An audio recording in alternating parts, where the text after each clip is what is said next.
ಇವತ್ತೊಂದು ಪತ್ರೊಡೆ ಮಾಡುವ, ಅದಕ್ಕೆ ಎಲೆ ತೆಗಿಕ್ಕೆ ಬಂದೇನೆ. ಚಿಕ್ಕ ಚಿಕ್ಕ ಎಲೆ ಉಂಟು ನೋಡಿ, ಇದೆಲ್ಲ ಹಾಕ್ಬಾರ್ದು, ಇದೆಲ್ಲ ವಿಷದ್ದು, ಭಯಂಕರ ತುರಿಕೆಲ್ಲ ಉಂಟು. ಇಂಥದ್ದು ಹಾಕ್ತೇವೆ ನೋಡಿ, ಚಿಕ್ಕ ಚಿಕ್ಕದು.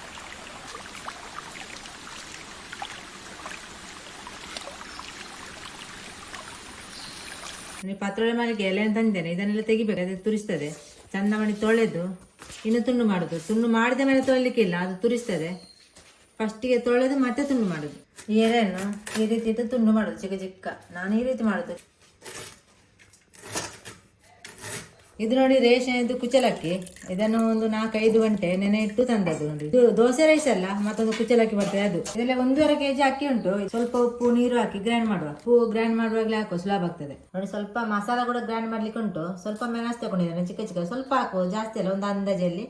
ಮತ್ತೆ 1 ಈರುಳ್ಳಿ, ಒಂದು 8 ಬೆಳ್ಳುಳ್ಳಿ ಪೀಸ್, ಮತ್ತೆ ಸ್ವಲ್ಪ ತೆಂಗಿನ ತುರಿ, ಮತ್ತೆ ಅರಶಿನ ಸ್ವಲ್ಪ ಜೀರಿಗೆ, ಸ್ವಲ್ಪ ಕೊತ್ತಂಬರಿ. ಶುಂಠಿ ಹಾಕ್ಲೇಬೇಕು, ಯಾಕಂದ್ರೆ ಇದು ಕೆಸುವಿನ ಎಲೆ ಉಂಟಲ್ಲ, ಅದು ಸ್ವಲ್ಪ ಗ್ಯಾಸ್ಟ್ರಿಕ್, ಅದಕ್ಕೆ ಸ್ವಲ್ಪ ಶುಂಠಿ ಹಾಕಿದ್ರೆ ಒಳ್ಳೇದು. ಹುಣಸೆ ಹುಳಿ ಮಾತ್ರ ಸ್ವಲ್ಪ ಜಾಸ್ತಿ ಹಾಕ್ಬೇಕು. ಕೆಸುವಿನ ಎಲೆ ಉಂಟಲ್ಲ ತುರಿಸ್ತದೆ, ಅದಕ್ಕೆ ಸ್ವಲ್ಪ ಜಾಸ್ತಿ ಹಾಕ್ಬೇಕು ನೋಡಿ.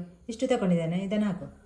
ಒಟ್ಟಿಗೆ ಹಾಕಿ ಸ್ವಲ್ಪ ನೀರು ಹಾಕಿ ಗ್ರೈಂಡ್ ಮಾಡುವ. ಆಗ ರುಬ್ಬಿಟ್ಟ ಹಿಟ್ಟಿಗೆ ಈ ಮಸಾಲ ಹಾಕುವ, ರುಬ್ಬಿದ ಮಸಾಲ. ಈ ಮಸಾಲ ಒಟ್ಟಿಗೆ ನಿಮಗೆ ಹಾಕ್ಬೋದು, ಅಕ್ಕಿ ಇದು ಗ್ರೈಂಡ್ ಆಗುದಿಲ್ಲ ಮೆಣಸೆಲ್ಲ, ಅದಕ್ಕೆ ಬಗ್ಗೆ ನಾವು ಸಪ್ರೇಟ್ ಆಗಿ ಗ್ರೈಂಡ್ ಮಾಡಿದ್ದು ಹಾಕಿ. ಇದನ್ನೀಗ ಚಂದ ಮಾಡಿ ಮಿಕ್ಸ್ ಮಾಡುವ. ತುಂಡು ಮಾಡಿಟ್ಟ ಸೊಪ್ಪು ಉಂಟು, ಅದಕ್ಕೆ ಹಾಕುವ ಹಿಟ್ಟನ್ನು. ಒಂದು ಸೈಡಿಂದ ಮಿಕ್ಸ್ ಮಾಡಿ ಬರುವ.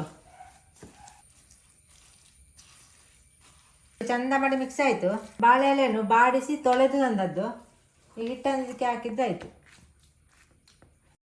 ಈ ರೀತಿ ಫೋಲ್ಡ್ ಮಾಡಿ ಬೇಯಲಿಕ್ಕೆ ಇಡುದು ಅಷ್ಟೇ ನೋಡಿ. ಈ ರೀತಿ ಮಾಡಿ ಇಡ್ಲಿ ಪಾತ್ರೆಯಲ್ಲಿ ಇಟ್ಟು 1 ಗಂಟೆ ಬೇಯಿಸಬೇಕು. ಅದು ಬೇಯಬೇಕು, ದೊಡ್ಡದುಂಟಲ್ಲ ಹಾಗೆ. ಇನ್ನು 1 ಗಂಟೆ ಬೇಯಲಿಕ್ಕೆ ಇಟ್ಟು 1 ಗಂಟೆ ಆಯಿತು, ತೆಗಿವ.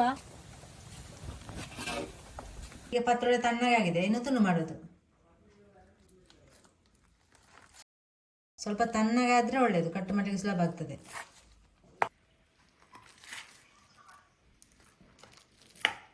ಪತ್ರೊಡೆ ತುಂಡು ಮಾಡಿ ರೆಡಿ ಆಗಿದೆ. ಈಗ ಇದಕ್ಕೆ ಗ್ರೇವಿ ಹಾಕುವ. ಇದು ಚಿಕನ್ ಗ್ರೇವಿ ನೋಡಿ, ಚಿಕನ್ ಗ್ರೇವಿ ಮಾಡಿದ್ದು ಈಗ ಪತ್ರೊಡೆಗೆ ಹಾಕಲಿಕ್ಕೆ ಅಂತಾನೆ. ಇದಕ್ಕೆ ಹಾಕುವ.